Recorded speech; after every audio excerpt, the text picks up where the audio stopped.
इस लाइन का अर्थ करो आप। समझदार तो चुप रह जाता, मूर्ख शोर मचाता, मेरे मालिक की दुकान में सब लोगों का खाता। ये लाइन का जरा अर्थ बताओ मेरे को। समझदार तो चुप रह जाता, मूर्ख शोर मचाता, इसका अर्थ क्या हुआ आप बताओ। समझदार चुप रह जाता और मूर्ख शोर मचाता, ये समझदार कौन है? आप किसे समझदार समझते हैं? समझदार कौन और मूर्ख कौन है? जो चुप रहे वो काय में चुप रहे? भीष्म पितामह चुपचाप बैठे थे, द्रौपदी की साड़ी खिंच रही थी, तो ये चुप चाहते हैं आप? एक लाइन का अर्थ करना है आपको। समझदार तो चुप रह जाता, मूर्ख शोर मचाता, क्या अर्थ हुआ इसका आप बताओ। समझदार कौन और मूर्ख कौन, ये परिभाषाएं बताओ फटाफट। समझदार की परिभाषा बताओ और मूर्ख की परिभाषा बताओ। आप बताओ समझदार किसे कहते हैं?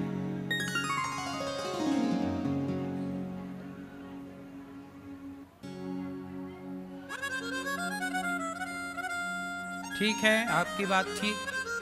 हाँ है।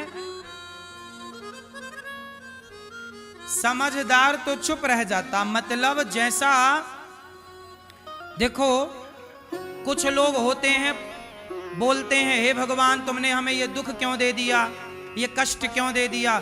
ये मूर्ख लोग हैं जो कहते हैं हे भगवान मेरे साथ ऐसा क्यों हो गया, हे भगवान मेरे साथ ऐसा क्यों हुआ। ये मूर्ख लोग हैं। समझदार वो हैं जो समझ जाते हैं कि मैंने कभी कोई पाप किया होगा, वो मेरे कर्मों का दंड मुझे मिल रहा है। वो चुप है क्योंकि वो जान रहा कि ये मेरा ही है, ये ईश्वर का दिया, ये ईश्वर का दिया।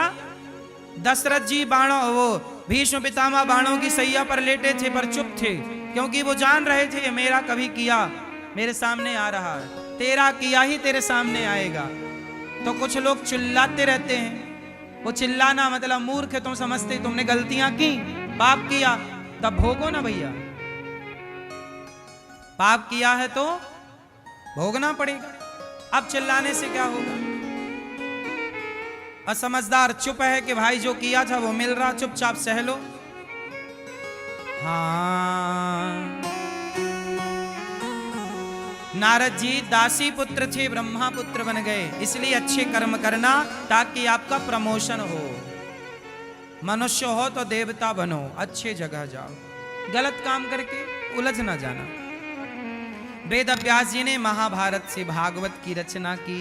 महाभारत, महाभारत क्यों हुआ, किसकी गलती से हुआ, क्यों महाभारत किसकी गलती से हुआ? किसकी? धृतराष्ट्र। किसकी गलती से हैं?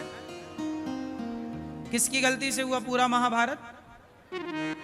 धृतराष्ट्र। आप बताओ महाभारत किसकी गलती से हुआ? कौन गलत था? हैं? कौन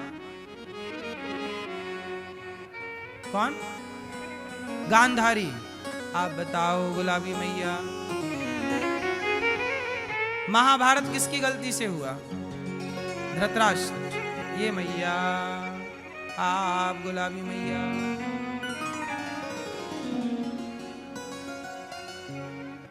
किसकी गलती? द्रौपदी। क्या गलती थी द्रौपदी की? अंधा के अंधा ये बोल दिया, तो इतना बोल देने से महाभारत हो जाता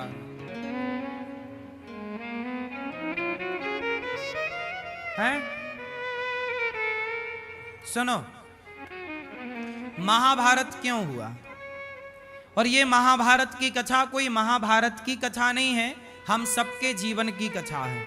हम सबके जीवन को बदलने वाली कथा है, हम सबके जीवन में बहुत बड़ा प्रभाव डालने वाली कथा है, और हम सबके जीवन की रोजमर्रा की कथा है। इसलिए हमारे यहाँ कथाएं सुनी जाती हैं ताकि हम उनसे कुछ ग्रहण करें, सीखें, मैसेज प्राप्त करें।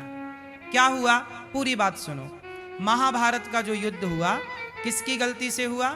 कुछ लोग कहते हैं द्रौपदी की गलती। द्रौपदी की कोई गलती नहीं थी। आप लोगों को बोला गया कि द्रौपदी ने ऐसा कह दिया था कि अंधों के अंधे होते हैं। पूरे महाभारत में ये बात कहीं नहीं लिखी, द्रौपदी ने ऐसा बोला ही नहीं। वो तो टीवी वालों ने झूठ परोस दिया सीरियलों में और आप लोगों को बातें रट गई। द्रौपदी की ऐसी कोई बात थी ही नहीं।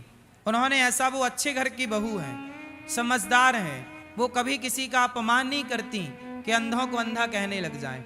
भाई अंधे को, आज बताइए, एक सामान्य पढ़ा लिखा व्यक्ति भी ना अंधे को अंधा नहीं बोलता है, क्योंकि वो जानता है कि यार इसको अंधा क्यों, अंधा तो है ही है, हम क्यों इसको अंधा बोलें, पाप क्यों लगे। भाई आज के युग में भी अंधे को अंधा नहीं बोला जाता, सूरदास बोला जाता है, सम्मान है उस अंधे का भी। भाई अंधा है, किसी कर्मों का फल है, तो हम क्यों उसको अंधा कहें।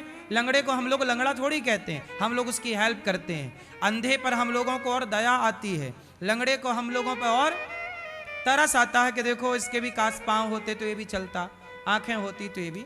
तो आज के युग में हम सामान्य लोग भी किसी अंधे का तिरस्कार नहीं करते।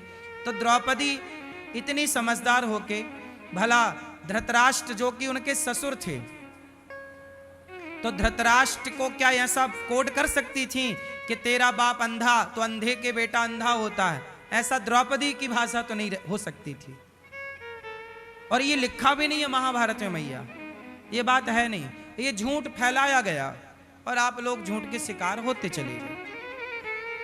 द्रौपदी ऐसे संस्कार वाली नहीं थी कि वो अपने ससुर को ऐसा कह दें, क्योंकि धृतराष्ट्र द्रौपदी के ससुर ही तो लगते हैं, बड़े ससुर हैं। भाई ससुर द्रौपदी के ससुर कौन, पांडु, और पांडु के भाई धृतराष्ट्र, तो बड़े ससुर हो गए। बोलो हाँ, समझ रही हो मेरी माँ। आप लोगों के भी बड़े ससुर होते हैं कि नहीं, बड़े ससुर समझते हैं, बड़े ससुर, छोटे ससुर। तो द्रौपदी के ससुर हैं, तो ससुर को ऐसा कैसे बोल सकती अंधा।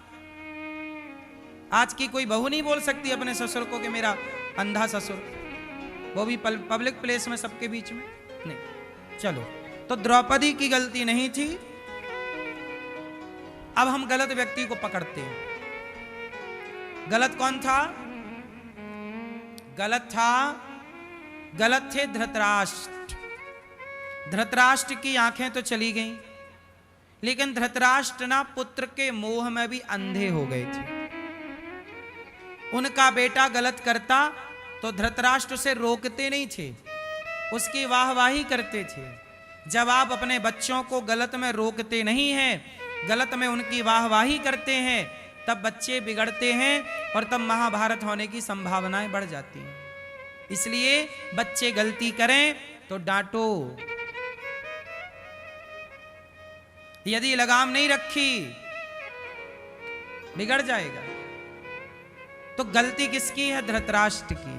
क्या गलती है, धृतराष्ट्र राजा हैं और इनके राज दरबार में द्रौपदी के कपड़े उतारे जा रहे हैं। चलो द्रौपदी ने, चलो मान लेते हैं थोड़ी देर के लिए कि द्रौपदी ने बोल दिया कि अंधों के अंधे होते, चलो, तो इतना बोलने की सजा ये तो नहीं थी ना कि तुम भरी सभा में उसके कपड़े उतार दो। भाई उसने बोला तुम भी बोल लेते, उसने कहा अंधा, तुम भी अंधा बोल देते, अंधी बोल देते। अब क्या ये क्या था कि बाल पकड़ के आपने घसीट कर सभा में खड़ा किया और आपने कहा हे दुशासन, द्रौपदी के कपड़े उतार दे और मेरी जांघों पे लाके बिठा दे। मतलब आपको कोई अंधा कहेगा तो आप उसके कपड़े उतार दोगे क्या? ये तो बदला नहीं था, क्यों जी? इसका मतलब था कि द्रौपदी पर अत्याचार किया, एक नारी का अपमान किया भरी सभा में दुशासन ने, और तमाशा होता रहा। और कौन चुप रहा? धृतराष्ट्र। राजा थे, राजा को तो एक्शन लेना चाहिए ना। द्रौपदी चिल्ला रही हैं बचाओ बचाओ, अब हम यहाँ कहें भैया बचाओ बचाओ और आप कोई ना बचाओ तो आप सब पाप के भागीदार हो जाओगे। जब कोई आपसे मदद मांगे तो उसको ही मदद करना आपका धर्म हो जाता है, हाँ या ना? मैं आपके द्वार पर आऊं और मैं कहूं कि भैया भूख लगी है, भोजन दे दो, भिक्षाम देही, उस समय आपको, आपका धर्म मुझे रोटी देना है। यदि आप मुझे रोटी नहीं देंगे तो उस समय आपको पाप लगेगा कि आपने एक भूखे को भोजन नहीं दिया। जैसे द्रौपदी पुकार रही हैं बचाओ बचाओ, तो वहां जितने लोग थे सबका कर्तव्य था कि द्रौपदी को बचाते, पर कोई नहीं बचाया। इसलिए उस सभा में जितने लोग थे सारे के सारे मारे गए, पांडवों के अतिरिक्त, क्योंकि पांडव वहां द्रौपदी के पति की भूमिका पे थे। सारे मारे गए क्योंकि सारे उस पाप के साक्षी बन गए। भीष्म पितामह जैसे मारे गए क्योंकि वो भी उस द्रौपदी के उस अपमान के साक्षी बने। गुरु द्रोणाचार्य मारे गए क्योंकि वो भी उस अपमान के साक्षी बने। वहां पर दो लोग नहीं थे, वहां पर कृपाचार्य और अश्वत्थामा नहीं थे, इसलिए दोनों बच गए। याद रखिएगा, हम जो गलत करते हैं, हम जो सही करते हैं, उसे कोई देख रहा हो ना देख रहा हो, भगवान देख रहे हैं। और एक बात और याद रखिएगा, मैं अच्छा करता हूं या मैं बुरा करता हूं, आप लोग देख रहे हैं, लेकिन आप देख करके आप निर्णय नहीं कर सकते कि मैं सही हूं कि गलत हूं। मुझे फल नहीं दे सकते मेरे अच्छे या मेरे बुरे का, मुझे फल तो ईश्वर ही देंगे, आप लोग थोड़ी दोगे। आप लोग गौरी गोपाल आते हो, सब सेवाएं देख के चले जाते हो, आप तो यही कहते हो महाराज जी अच्छा कर रहे हैं सबकी सेवा, इतना कह के आप चले जाते हो। लेकिन जो मैं कर रहा हूं उसका फल आप लोग थोड़ी दोगे, कौन देगा उसका फल? हाँ, मैं जो अच्छा कर रहा हूं या जो मैं बुरा कर रहा हूं उसका फल आप ना दोगे। आप बाजार जाते हो तो कसाई बैठा बैठा मारता रहता है मुर्गी को, आप तो जाके देखते हो अरे राम राम कितना गलत आदमी है, देखो जरा मुर्गी मार डाला, मछली मार, आप तो इतना बोल ही सकते हो ना, आप कुछ कर थोड़ी सकते हो। लेकिन आप बोल के चले जाते हो और अगले घंटे सब भूल जाते हो, आप अगले ही घंटे आप सब भूल जाते हो कि मैं कहां गई, कहां देखा, क्या देखा, सब भूल जाता है आपको। लेकिन वो सब कुछ याद रखता है ईश्वर। इसलिए कर्मों का फल व्यक्ति नहीं देता, कर्म नोट हो जाते हैं ईश्वर के पास और वो फल ईश्वर देता है। और जब वो देता है तब तक आप लोग भूल चुके होते हैं। आप कहते हैं हमने तो ये गलती की ही नहीं, हमें क्यों मिला? हाँ, आप भूल गए पर वो नहीं भूला ना।